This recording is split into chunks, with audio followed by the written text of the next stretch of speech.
All right, what's up, guys? It's Carter here with Coin Mastery TV, episode 12. Man, we're cruising along.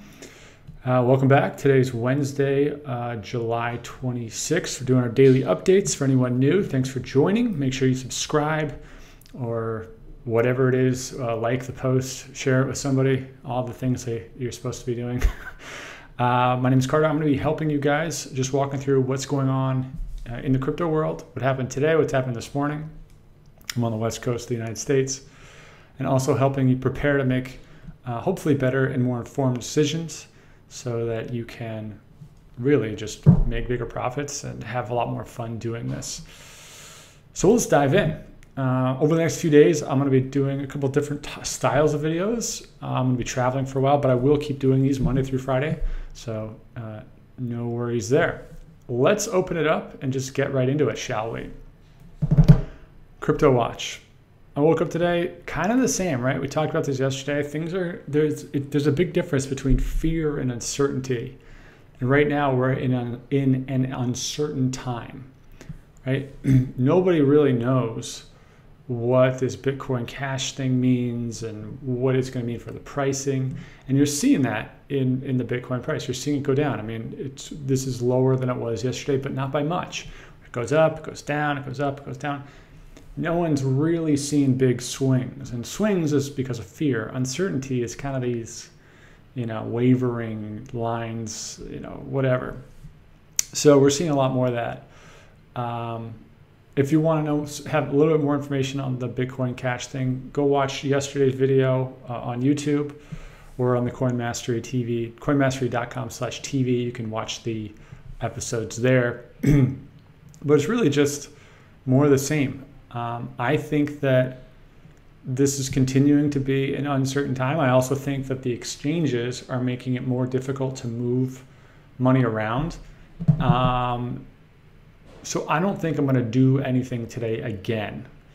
I'm going to keep an eye on it more than I did yesterday because these prices are getting lower than before. But I'm thinking I'm still going to stick to it. Now, like I talked about yesterday, I'm going to set my orders at around 20% lower. Yesterday was 25%, 20% lower than the price. Bitcoin will be about $2,000 US. Litecoin's around like 31, 32. Ethereum's around 150, just in case it bombs, right? And I'm not paying attention. It just goes way down. I have a limit order set on that. But other than that, I don't know. Who knows what's going to happen? And I'd rather just stick to it. Moved most of my stuff into Bitcoin. I have a couple of the altcoins riding, like the Civic, little Stratus, things like that. And then one thing that really popped out that I saw today, which is really good news, is my trusty Monero. Right? I've been, since day one, I've been telling you guys, not that you should go and buy it by any means. This is just one that I really believe in for no other reason than the idea that what I mentioned yesterday. I'm going to keep coming back to this. This is going to be a very central theme over the next couple of months. You're going to see three buckets of where this whole market is going. You're going to see platforms that come up like Ethereum and EOS and all that. You're going to see currencies like Bitcoin and Bitcoin Cash, and Monero is probably one of the next in line. And then third, you're going to see the actual applications that are built on the platforms. I think that between some of the hacks that are happening, between some of the uncertainty, I think that Monero is just going to slowly creep up and slowly gather a lot of steam as Bitcoin kind of figures out what it's doing. Monero does not have a lot of these same problems. In fact, it has hard forks built into it every 6 months. Like the code constantly re-updates itself so that it can stay very, very pure. It's probably the most maximalist community I've ever seen, for better or for worse. But in terms of a currency, that's really what you want. Now, I could eat my words, right? Like for all I know, Monero could go down to 10, and so be it. I would still believe in it because I believe that people will always require, they'll always value privacy, anonymity, And I'm not just saying that for illegal stuff. I'm talking about, think about why people have Swiss bank accounts. Why do people put money in Panama, right? Those are regular, or not regular, banker types. They want privacy. I don't see that going away. And people don't realize that Bitcoin may be anonymous, but once you know someone's wallet, like you can see how much money they've bought and sold through that wallet account, right? So I like that. I think that's an interesting development. So I'm going to keep my eye on that as it goes through. Everything else, not much. We saw a little bit of strength coming through, like with Stratus and a few others. Digibyte bounced back a little bit yesterday, but for the most part, it's just kind of going up and going down. And everything I'm seeing on the markets, everything I'm seeing in the sentiment of the markets, which is I truly just go through Twitter and I just scroll. I look at all the comments. I go to YouTube channels. I look through all the comments. I see how people are they euphoric? Are they scared? Are they confused? What's the sentiment? And I can tell you that it's uncertainty. And that is always a situation where it's hard to identify a really good buy price, which in that case, in investing, just don't do anything. It's usually the right move. In terms of moving, should you sell your coins to move it into Bitcoin to get more Bitcoin cash? That's a decision. That's up to you. If it's a good time to sell, do it. I don't think that, having more Bitcoin is better or worse because no one knows what's going to happen with the Bitcoin Cash thing. But yeah, you can go for that. Flip it over to Bittrex real quick. Let's go to the markets. And, you can kind of see yesterday this was all red. So it's good. Bitcoin's down a little bit. So this is all paired against Bitcoin. But there's really not a whole lot to see. One thing that I will keep in, that I want to point out, and I will always point this out, when you see something like this, Einsteinium, I don't even need to look this up. I can tell you that it's going up 107% because of some pump and dump group, right? A bunch of 5,000 people led by a handful of people that coordinate these big pumps. I should bring this back up here. Make sure to keep this on top. And they just jack the price way up. It's not ethical. It's actually illegal on public markets, and I'm sure it'll be illegal at some point in the future. I hope it is because these people deserve to whatever. But stay away from this. If you see something going up like crazy in one particular day, that is not a buy indication. No matter how tempting it is, you always want to buy when it's in the red. And I'm guilty of watching something explode and trying to buy into it. Doesn't work. It's not a winning strategy. Okay. Everything else, it's looking flat. I don't see any really good deals right now. I think one thing to keep an eye on is Ant Shares, which is getting rebranded as NEO, right? That's ANS. I bought a little bit. I think I bought 0.4 Bitcoin of it. That's like $1,000 or something. Because I think that there's going to be something that comes out of it. If you don't know about Ant Shares, it's kind of a new platform that's very big in China. Microsoft seems to be interested in it, but you never know. And I don't know that market well enough. I'm going to learn more about it. I've never really gotten into Ant Shares. It had a huge spike, similar to Stratus, like a huge run-up that a lot of people made some money on. But it may have a big future, may not. But, dip my toe in. I'll keep you guys apprised as I learn anything else. And then, yeah, not a whole lot else. Monero seems like it's really the winner so far today. But even that's not, it's kind of just breaking even for the last few days. So nothing too crazy. Now, the big news yesterday, or I think there's big news yesterday, and there's another piece of big news today. The SEC in the United States, which is the Security and Exchange Commission, released this press release. Many of you probably saw this being posted all over the place. If you didn't, just go type in SEC, ICOs. You'll see a million articles about it if you want better analysis.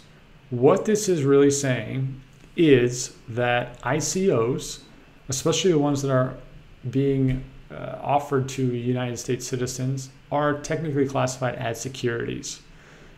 That means that they need to be treated as securities, so that it's essentially what venture capital is, right? Like you need to be an accredited investor to invest. You know, you need to be a bank or something. You can't just be an average. It's not Kickstarter. You can't be an average person. What this did, this was more of a warning than a mandate. What it says is that, hey, look, we're watching this. We know what's going on. You've been warned. We're going to start to look at this stuff way more closely. And if you're thinking about doing an ICO in the future, make sure you follow the rules so that, you know, because these are the rules, and we're going to drop the hammer on people that don't follow these rules. So I think for the companies that have already released their ICOs, right, like Civic or Tezos or, you know, EOS or whatever, a lot of them didn't release it in the US, but even the ones that did, I think that they're going to be in the clear because they did it, you know, they had a lot of lawyers and they have a lot of money. You know, they did it with their best intentions. I think any ICOs that come out in the future will be limited to not being in the United States or limited to people that are accredited investors. If you want an example of this, go look at Filecoin. I think it's .co, right? It's Google Filecoin. Actually, a couple of buddies of mine in San Francisco are behind this. They're owned or started by AngelList. It's a venture capital or like, you know, angel investor network. CoinList is the crypto version of that. So their big launch is called Filecoin, and they are following it. Like you got to be a accredited investor to get in, and the whole thing. So they're treating it like a security, not like a token or a product or whatever. So what does this mean for you? Not a whole lot. This will not really affect the price of Ethereum that much. I think, if anything, it's just going to bring a lot more attention to the space. So long term, I think Ethereum is going to be fine, and it'll continue to grow as these products get developed. I think it's really just going to cut out a lot of the people that are trying to pull off scams and crappy ICOs. So, you know, you can feel however you feel about government regulation. That's, you know, you're entitled to that. I think as a business person, as an investor, I look at this and it was inevitable. You know, you got to take it for what it is. I think it's going to just clean up the space, kind of tighten the belt around people that are trying to pull one over. Yeah, so that's that. If you're interested in that stuff, go check it out. Go Google it. The last thing is, let me see if I can get this. The BTC-E, which was a fairly large exchange, has been shut down because the guy who's running it, turns out he was not doing some cool stuff. I think he was like laundering money or something. And let me see if there's a regular. So, you know, there's more information. You know, who needs the New York Times right now? Let's go like Reuters, see what they say. This is pretty breaking news. It's happened this morning. But you'll also, anytime an exchange goes down like that, there's a lot of money that shifts out of the market, you know, maybe move one way or another. I personally think it may have something to do with what's going on with Monero, right? People starting to realize, like, you know, we had all these other websites that have been seized. I got an exchange that got seized. There may be a big push to the privacy coins because it's more private, right? It's harder to trace. That may be a part of it. So this is just interesting to keep this kind of news going, because obviously if this guy's doing illegal stuff, he's going to get, you know, as he should, right? You can't rip people off. But more importantly, I think it impacts the markets because, you know, the money is going to move around, which is one thing. That'll kind of take a few months because it gets seized and it gets resold. But more importantly, how does this impact other exchanges or other people that are in this space that are wondering if they're targets as well? And I would say that a lot of them are probably thinking about moving to a privacy coin. That's one. You just think about the psychology. That is one potential thesis. I don't really know. You know, who knows if that's what's really going on. But overall today, guys, I think it's another day of just watching. If there's anything that happens in a big way, if there's any huge drops, like if this drops down to 21, if Bitcoin drops down to 2100 or something, I'm interested, right? I'll probably buy up a little bit of that. Same with Ethereum, goes down like 175, 165. Litecoin goes down at 35. All right, I'm gonna take a look at that. Probably buy some at that level, but with all this uncertainty, it's just it may keep going down, may keep going up, and it's hard to know that it's a really good buy. I tend to like the sudden drop stuff more than I like this kind of slow drop, trickle down, things like that. So cool, guys. I know we talked about doing some of the trading strategies with a spreadsheet. Got that lined up. I'm probably going to record that tomorrow or Friday when I'm traveling, so you can keep an eye out for that. And I hope you all have a great day. If you haven't already, make sure you subscribe to the YouTube channel. Sign up for the newsletter. Go to coinmastery.com/invest and share this with somebody. Get them on the train. Let's get a community going. I can't wait to talk to more of you guys. All right, guys. Have a great day. Peace out.